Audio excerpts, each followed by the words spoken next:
हर बार की तरह आज फिर एक बार इस प्रेरक प्रसंग के माध्यम से आप सभी लोगों को मैं शिक्षा देना चाहूंगा, असली शिक्षा देना चाहूंगा। आज का इस प्रेरक प्रसंग जिसका नाम ही है असली शिक्षा।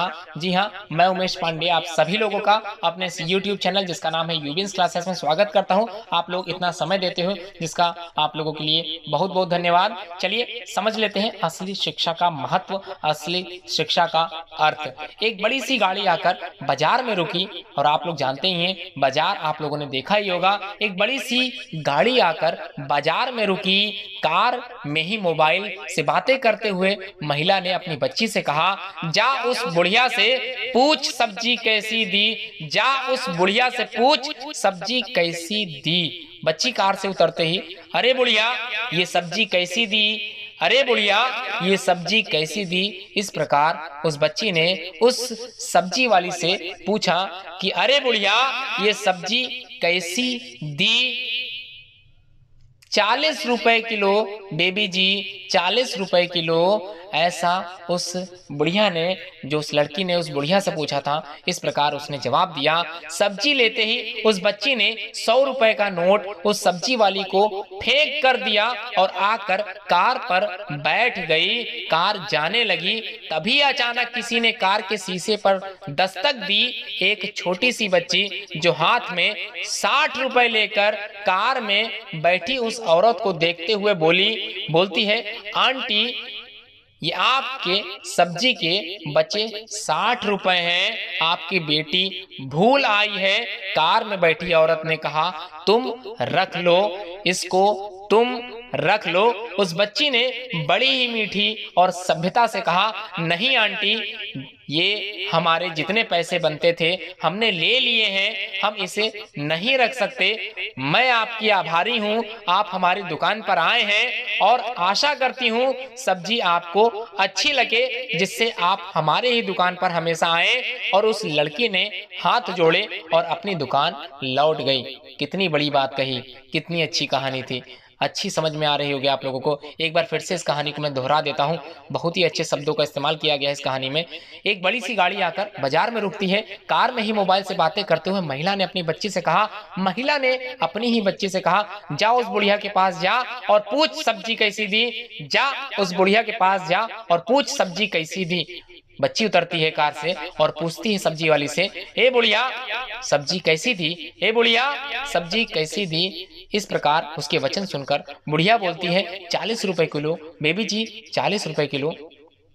सब्जी लेते ही उस बच्ची ने 100 रुपए का नोट उस सब्जी वाली को फेंक कर दिया और आकर कार में बैठ गई। कार जाने लगी, तभी अचानक किसी ने कार के शीशे पर दस्तक दी और एक छोटी सी बच्ची जो हाथ में 60 रुपए कार में बैठी उस औरत को देते हुए बोलती है, आंटी जी ये आपकी सब्जी के बचे 60 रुपए हैं, आपकी बेटी भूल आई है। कार में बैठी औरत ने कहा, तुम रख लो इसको, तुम रख लो, तुम्हें मैं देती हूँ, इसको तुम टिप समझ के रख लो। उस बच्ची ने बड़ी मीठी और सभ्यता से कहा, नहीं आंटी जी हमारे जितने पैसे बनते हैं उतने मैंने ले लिए हैं, हमें नहीं चाहिए, हमें नहीं चाहिए, ये आप रख सकती हैं। मैं आपकी आभारी हूँ, आप हमारी दुकान पर आए हैं और मैं आशा करती हूँ कि सब्जी आपको अच्छी लगे, जिससे आप हमारे ही दुकान पर हमेशा आए। और लड़की ने हाथ जोड़े और अपनी दुकान लौट गई। कितनी अच्छी कहानी है, आप लोगों को सुनकर बहुत ही अच्छा लग रहा होगा। इस प्रकार वचन सुनकर, बच्ची के इस प्रकार वचन सुनकर उस कार में बैठी महिला के लिए कितनी अच्छी बात कही है। कार में बैठी महिला उस लड़की से बहुत प्रभावित हुई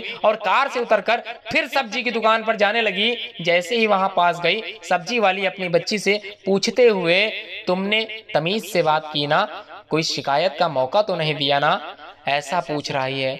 कितनी अच्छी बात है। वो सब्जी वाली जिससे उस कार में बैठी महिला ने अपनी बच्ची से कहकर इस लफ्ज में, अल्फाज में इस प्रकार से वचन बताए थे उस बुढ़िया के लिए, और आज उस बुढ़िया की बच्ची से वो बुढ़िया कह रही है, क्या कह रही है, कितनी अच्छी बात कह रही है कि कहीं तुमने अपने अल्फाज को खराब तो नहीं किया, क्या तुमने अपने शब्दों को गलत तो नहीं किया, क्या तमीज से बात की थी तुमने उस कार में बैठी वाली महिला से कि नहीं, कोई शिकायत का मौका तो नहीं दिया। इस प्रकार वो सब्जी वाली अपनी बच्ची से पूछती है। कितनी अच्छी तर्क है, कितनी अच्छी बात है। बच्ची ने कहा, हाँ माँ, मुझे आपकी सिखाई हर एक बात याद है। कभी किसी बड़े का अपमान मत करो, उनसे सभ्यता से बात करो, सभ्यता से बात करो, प्रेम से बात करो, स्नेह पूर्वक बात करो।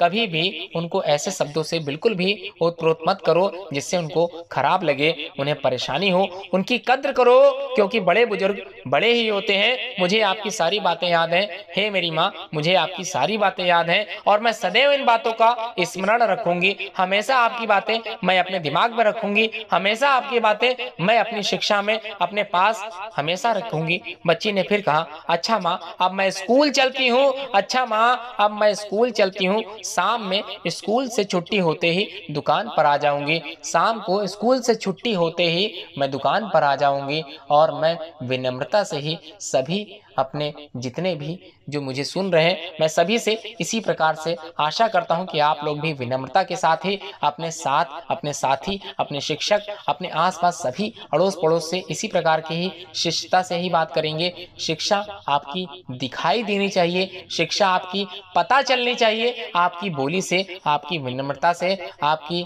भोलेपन से। जी हाँ, इसी प्रकार की शिक्षा आप लोग प्राप्त कर रहे हो अपने विद्यालय से। ऐसी शिक्षा प्राप्त कर रहे हो अपने विद्यालय से। ये शिक्षा आपकी दिखाई देनी चाहिए, आपकी बोली से दिखाई देनी चाहिए, आपकी बोली से समझ आनी चाहिए। ये पता चलना चाहिए कि आप किस विद्यालय में पढ़ते हो। वहां के विद्यालय के जो आचार्य हैं, जो शिक्षा दे रहे हैं आप लोगों को आपके भविष्य बनाने के लिए, ये दिखाई देनी चाहिए आपकी बोली से। कार वाली महिला शर्म से पानी पानी थी, शर्म से पानी पानी थी। इस प्रकार उस बच्ची के कथन सुनकर जो उसने अपनी माँ से कहे, कार में बैठी महिला, कार वाली महिला शर्म से पानी पानी थी, शर्म से पानी पानी थी, क्योंकि एक सब्जी वाली अपनी बेटी को इंसानियत और बड़े से बड़ों से बात करने के शिष्टाचार का पाठ सिखा रहे थे और वह महिला अपनी बेटी को छोटा बड़ा ऊंच नीच का मन में बीज बो रही थी। कितनी गलत बात है।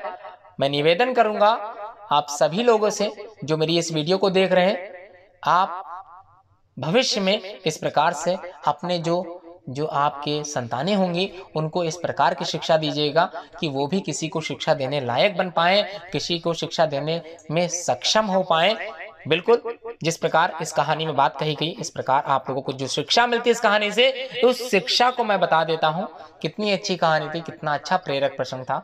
मैं निवेदन करता हूं आप सभी लोगों से, इस कहानी से जो भी शिक्षा मिली उसको अपने जीवन में जरूर उतारिएगा और अपनी बात को, अपनी बोली को, अपने आचरण को, अपनी नम्रता को, अपने स्वभाव को, अपनी बातों से दूसरों तक अवश्य पहुंचाइएगा। आपकी बातों में आपकी नम्रता झलकनी चाहिए, आपकी बातों से आपकी विनती दिखाई देनी चाहिए और आप लोगों की शिक्षा दिखाई देनी चाहिए। सबसे अच्छा तो वो कहलाता है जो आसमान पर भी रहता है और जमीन से भी जुड़ा रहता है। इसलिए आप लोगों से निवेदन है, अगर आप लोग अमीर हैं, अगर आप लोग अमीर परिवार से जुड़े हैं तो आप लोगों में भी इसी तरह की शिष्टाचार होनी चाहिए। अगर आप गरीब भी हैं तो आप लोगों में इस प्रकार की शिष्टाचार होनी चाहिए जिस प्रकार इस सब्जी वाली महिला ने अपनी बेटी को शिक्षा दी, इस प्रकार से आप लोगों में भी शिक्षा होनी चाहिए। बस इंसानियत, भाईचारे, सभ्यता, आचरण,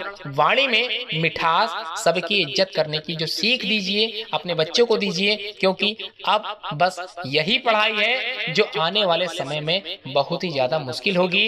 इसे पढ़ने, इसे याद रखने से, इसे ग्रहण करने में और जीवन को उपयोगी बनाने में जो आपको इस कहानी से शिक्षा मिलती है, मैं हमेशा चाहता हूं कि सदैव प्रसन्न रहिए। जो प्राप्त है वो पर्याप्त है, जो प्राप्त है वो पर्याप्त है। धन्यवाद आप सभी लोगों का पूरी वीडियो देखने के लिए, एंड तक देखने के लिए। और वापस मैं वही चीज कहूंगा, वही बात दोहराऊंगा, निवेदन करता हूं आप लोगों की जो शिष्टाचार है, आप लोगों ने जो शिक्षा ग्रहण की है अपने विद्यालय से, अपने जो आचार्य हैं आप लोगों के, जो आपको शिक्षा देते हैं, भले ही किसी प्रकार की शिक्षा वो देते हैं, वो आचार्य हैं, वो टीचर हैं, वो शिक्षक हैं, आपको सही जीवन में राह जाने की जो आपको रास्ता बताएंगे, उन्हीं के माध्यम से आपको रास्ता दिखेगा।